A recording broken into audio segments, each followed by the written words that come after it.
So, first Sandeep నేను ఒక March ఆ టైంలో కలుసుకున్నామండి. మార్చ్‌లో కలుసుకున్నప్పుడు సందీప్ నాకు చెప్పడం ఏంటంటే 40% ఆఫ్ ద స్టోరీ తను రాసిన తర్వాత నన్ను మైండ్‌లోకి తెచ్చుకున్నాడు. సో, కథ నరేషన్ వింటున్నప్పుడైతే నేను చాలా ఎక్సైట్ అయ్యాను. ఎందుకంటే సందీప్ రాజ్ నరేషన్ చాలా అద్భుతంగా ఉంటది. అంటే ఆ సినిమాని చూపించేస్తాడు మన కళ్ళకు ముందు. అది వింటూ ఉండగానే నాకు అర్థమైపోయింది దట్ ఓకే. నేను వెయిట్ చేసిన దానికి ఒక అద్భుతమైన కథ దొరకబోతుందని నాకు అర్థమైంది. అండ్ ఇంకా దాని తర్వాత టైటిల్ చెప్పగానే ఇంకా ఎక్సైట్ అయ్యాను. ఎందుకంటే మా నాన్న చిన్నప్పుడు నన్ను మోగ్లీ అని ముద్దుగా పిలుచుకునేవాడు ఇంట్లో. కట్ చేస్తే అది ఇంతమంది ఉన్న ప్రపంచంలో నాకే ఈ కథ రావాలనేది నాకు ఆశ్చర్యకరంగా అనిపించింది. చాలా ఆనందకరంగా కూడా అనిపించింది అది.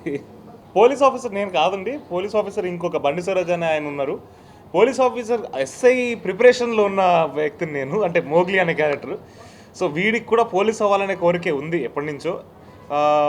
అమ్మాయి కూడా చాలా అద్భుతమైన రోల్ యాక్చువల్గా తనది కూడా. తనది మాట్లాడలేదు, ఇంకా వినలేదు అమ్మాయి. సో ఆ క్యారెక్టర్ని చాలా అద్భుతంగా చేసింది. తను చాలా నేర్చుకుంది దాని గురించి.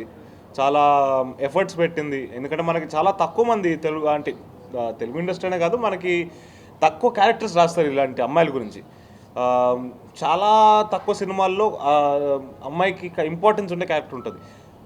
లేదా మనకి జనరల్గా చూసే సినిమాలో ఎలాగంటే అమ్మాయి జస్ట్ ఒక పక్కన ఒక సెట్ పీస్ లాగా ఉంటారు. కానీ ఈ సినిమాలో మీరు ముందు సినిమా కూడా చూస్తే సందీప్ రాజ్ ఫీమేల్ క్యారెక్టర్స్ కూడా చాలా బాగా రాస్తాడు.